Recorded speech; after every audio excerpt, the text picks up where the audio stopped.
Hello students and welcome back to my channel Math Solution with Rose ma'am. आज का हमारा topic जैसे कि आपको स्क्रीन पे नज़र आ रहा है, linear equations in one variable. ये जो आपका टॉपिक है ये क्लास 8th की मैथ्स NCERT बुक चैप्टर 2 है। इसमें हम कुछ आज एग्जांपल्स के बारे में सीखेंगे कि किस तरीके से जो लीनियर इक्वेशंस होती है वन वेरिएबल वाली, उनको किस तरीके से सॉल्व किया जाता है। तो इसके लिए कुछ साइंस का भी हमें बहुत ध्यान रखना पड़ेगा कि plus minus multiplication divide in सब का भी थोड़ा ध्यान रखना पड़ेगा।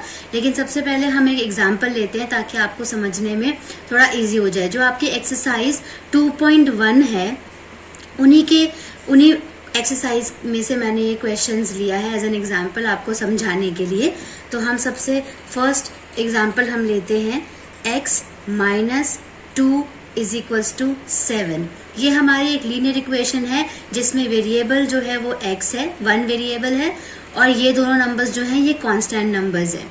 ठीक है, अब सबसे पहले इनको आगे सॉल्व करने के लिए हमें कुछ चीज़ों का ध्यान रखना पड़ेगा। साइंस का जैसे मैंने स्टार्टिंग में कहा था वो ये था कि माइनस जो साइन है वो इज इक्वल्स टू के इस तरफ जाके या इस तरफ जाए तो माइनस जो है वो प्लस बन जाता है। जो प्लस साइन होता है वो इज इक्वल्स टू के दूसरी तरफ जाके माइनस बन जाता है। जो मल्टीप्लिकेशन साइन होता है वो इज इक्वल्स टू के इस तरफ जाके डिवीजन बन जाता है, और जो डिवीजन का साइन होता है वो इज इक्वल्स टू के इस तरफ जाके मल्टीप्लिकेशन का साइन होता है। बेसिकली ये सब ऑपोजिट्स होते हैं। माइनस प्लस है, प्लस माइनस है, मल्टीप्लाई डिवीजन है, डिवीजन मल्टीप्लिकेशन है। तो इन चारों साइंस को आपको ध्यान में रखना है जब भी इस तरीके की आपको इक्वेशन, लीनियर इक्वेशन सॉल्व करने के लिए दी जाएगी वन वेरिएबल वाली, तो इन साइंस को ध्यान रखना आपके लिए बहुत ज़्यादा ज़रूरी है। अब इस एक्सरसाइज को समझने के लिए, ये सारे एग्जाम्पल समझने के लिए इस वीडियो को आप एंड तक देखिएगा, स्किप मत कीजिएगा, तभी आपको ये वीडियो अच्छे तरीके से समझ में आएगी। x सिंपल से रिमेन जो है बिल्कुल x की जगह एज इट इज उतर जाएगा। ये -2 है, कांस्टेंट जो नंबर है -2 है, वो इज इक्वल्स टू के तरफ इस तरफ जा करके माइनस विल बिकम प्लस। जैसा हमने यहाँ पे शुरुआत में देखा तो इज इक्वल्स टू आप लगाओगे, और हमेशा क्या करना है, जो इस तरफ इज इक्वल टू के इस तरफ नंबर होता है उसको हम लेफ्ट हैंड साइड बोलते हैं, और जो इज इक्वल टू के इस तरफ होता है उसको हम राइट हैंड साइड बोलते हैं। इसको हम अपने हैंड से भी देख सकते हैं। हमारा हैंड राइट में है तो राइट हैंड साइड, अगर हमारे हैंड के इस तरफ है तो लेफ्ट हैंड साइड। आपको एक वेरिएबल को लेफ्ट हैंड साइड रखना है जो वेरिएबल है, और बाकी सारे कांस्टेंट को आपको राइट हैंड साइड लेकर के जाना है। यहाँ पे आपके पास 7 था, 7 का 7 एज इट इज उतारेंगे आप। -2 जो है वो इधर जा करके आपका +2 बन जाएगा, और इसकी जो x की वैल्यू है वो 7 + 2 इज व्हाट 9। तो x की वैल्यू जो है वो आपकी 9 आपने फाइंड आउट कर ली। ये वो वेरिएबल है, इक्वेशन है जिसमें माइनस का साइन है। अब हम एक और क्वेश्चन लेते हैं जिसमें कि अगर हमारे पास प्लस दिया हुआ है तो हमें किस तरीके से करना है। अगर प्लस दिया हुआ है तो प्लस जो है वो इज इक्वल्स टू के उधर जाकर के विल बिकम माइनस। तो आप y वेरिएबल को इज इक्वल्स टू के इधर रखेंगे, 10 एज इट इज उतारेंगे। जो आपका +3 है वो +3 उस तरफ जाकर के इज इक्वल्स टू के इस तरफ जाके वो -3 बन जाएगा। और जब आप 10 में से 3 को माइनस करेंगे तो आपके पास 7 बचेगा। तो ये भी आपकी इक्वेशन इस तरीके से सॉल्व होगी। बस आपको इन जो साइंस है इनका बहुत ही ज्यादा ध्यान रखना है और इनको लर्न करके रखना है। अब हम तीसरा एग्जाम्पल ले लेते हैं, जो कि हमने मल्टीप्लिकेशन के साइन की बात करी है कि जो मल्टीप्लिकेशन का साइन है वो इज इक्वल्स टू के इस तरफ जाकर के वो आपका डिवाइड का साइन बन जाता है। तो एक क्वेश्चन जो है हम इस तरीके का ले लेते हैं जिसमें कि मल्टीप्लिकेशन यूज हो रहा है। जैसे देखिए आप 6x इज इक्वल्स टू 12, तो जो 6 है और जो x है, 6 और x के बीच में यहाँ पे मल्टीप्लाई हो रहा है।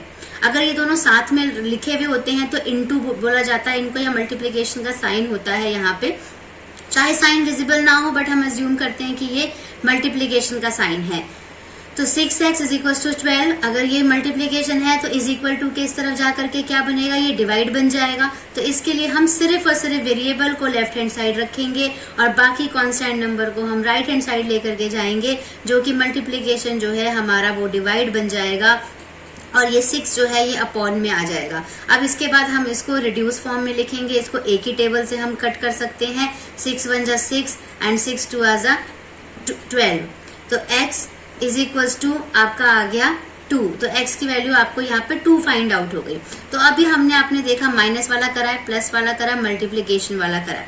अब हम एक नेक्स्ट एग्जांपल आपका ले लेते हैं जिसमें कि हमारे पास डिवीजन वाला सम हो। फॉर एग्जांपल t अपॉन में 5 इज इक्वल्स टू 10। यहाँ पे t आपका वेरिएबल है, ये आपका कांस्टेंट नंबर है और ये दोनों आपस में डिवाइड हो रहे हैं। ये नंबर इस तरफ जाकर के मल्टीप्लीकेशन बन जाएगा, मल्टीप्लाई हो जाएगा 10 के साथ। किस तरीके से लिखेंगे? t को आपको as it is left hand side पे एज ए वेरिएबल साइड में रखना है और 10 एज इट इज आपका उतरेगा जैसे हम बाकी क्वेश्चंस में करते आ रहे हैं। और जो 5 है वो डिवाइड होकर के यहाँ पे मल्टीप्लाई बन जाएगा और 10 को 5 से मल्टीप्लाई करेंगे तो आपके पास 50 आंसर आ जाएगा, जो कि आपका t है। वेरिएबल जो है t और उसका आंसर जो है आपका वो 50 आ गया। तो इस तरीके से आपने अभी माइनस का, प्लस का, मल्टीप्लीकेशन का एंड डिवाइड, ये जो है ये चारों के चारों आपने इस तरीके के एग्जाम्पल्स अभी यहाँ पर मैंने यहाँ पर समझाने की आपको कोशिश करी है। इस तरीके से लीनियर इक्वेशन की जो 1 वेरिएबल वाले सम्स होंगे उनको सॉल्व करना है। अब जैसे आप यहाँ पे देखेंगे कि यहाँ पे जो ये x है, x के साथ कोई कोफिशिएंट नहीं है। x के साथ में जो नंबर होता है हम उसको कोफिशिएंट कहते हैं। तो ये जो x वेरिएबल है ये विदाउट कोफिशिएंट है, ये भी y वेरिएबल है, ये विदाउट कोफिशिएंट है।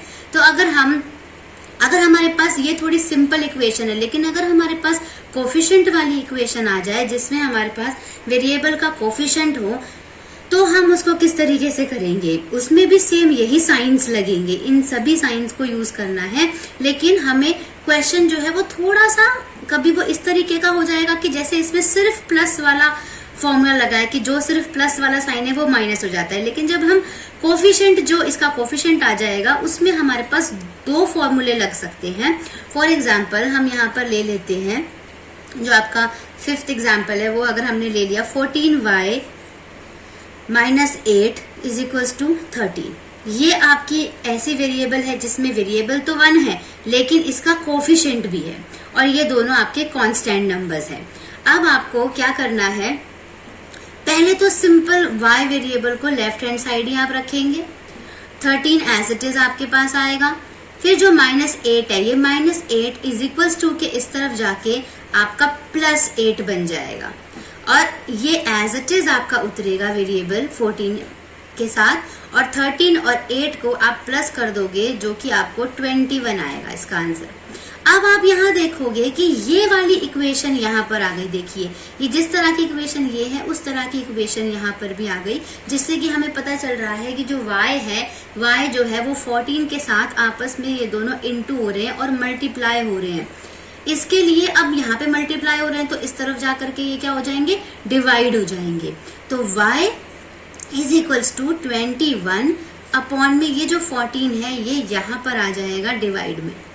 अब हम इस नंबर्स को जो है वो रिड्यूस फॉर्म में लिखेंगे, जो कि अगर हम देखें तो ये 7 के टेबल में ये दोनों नंबर्स आते हैं, 7 2 जा 14 एंड 7 3 जा 21। तो आपके पास रिड्यूस फॉर्म में जो आंसर आया वो आ गया 3/2, 3 अपॉन में 2, इस तरीके का आंसर आ गया। तो अब आप इसमें देखेंगे यहाँ पे 2 ऑपरेशंस आपके लग रहे हैं, एक माइनस जो था वो प्लस बन गया और एक मल्टीप्लाई जो था वो डिवाइड बन गया। अब आपको थोड़ा सा और समझने के लिए एक और लास्ट इक्वेशन लेकर के चलते हैं, जिससे कि आपको और क्लियर हो जाएगा कि किस तरीके से आगे सॉल्व करना है अगर 2 आपको ऑपरेशंस लगाने हो एक ही क्वेश्चन में। तो यहाँ पे हमने माइनस वाली इक्वेशन ली थी, हम नेक्स्ट वाली इक्वेशन लेते हैं जिसमें कि यहाँ पर प्लस है। प्लस के लिए आपको किस तरीके से करना है वो मैं आपको बता देती हूँ। 6p, p जो है यहाँ पे आपका वेरिएबल है, 6p जो है वो इस तरफ ही रह जाएगा, 9 की जगह 9 आ जाएगा एंड यहाँ पे ये +17 है जो कि इज इक्वल्स टू के इस तरफ जाकर ये -17 बन जाएगा, जिसमें हम ये वाला ऑपरेशन लगा रहे हैं। ठीक है, उसके बाद 6p एज इट इज आप उतार देंगे और 17 - 9 करेंगे, 17 में से 9 को माइनस करेंगे जिसमें कि आपके पास 8 लेफ्ट आउट होगा और ये दोनों नंबर्स में से 17 बड़ा है, तो 17 के आगे माइनस का साइन है, तो यहाँ पर भी -8 आपको मिल जाएगा। अब अगेन हम सेम ये वाले पोजीशन पे पहुंच गए, या फिर इस क्वेश्चन में कहें तो ये वाली पोजीशन पे पहुंच गए।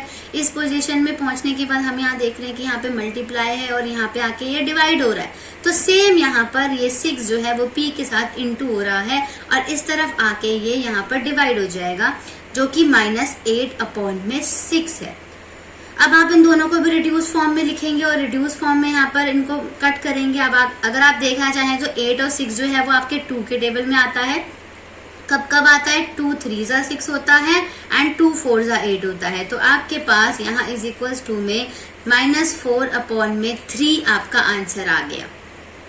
तो यहाँ पर आज हमने 6 एग्जाम्पल्स समझने की कोशिश करी है, डिस्कस किया है, जिसमें कि ये जो साइंस हैं ये these are very important science, इनको आपको लर्न करना है और ध्यान रखना है कि ये किस तरीके से आप इनको यूज करेंगे। माइनस जो है will become plus, plus will become minus, multiply will become divide and divide will become multiply.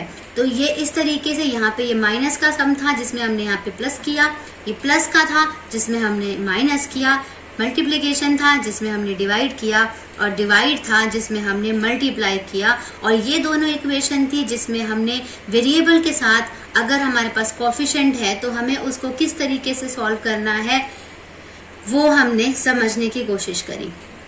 तो आई होप कि आपको ये वीडियो समझ में आई होगी, टॉपिक समझ में आया होगा। So please like, share and subscribe the channel for more videos, and don't forget to press the bell icon for notification. Thank you.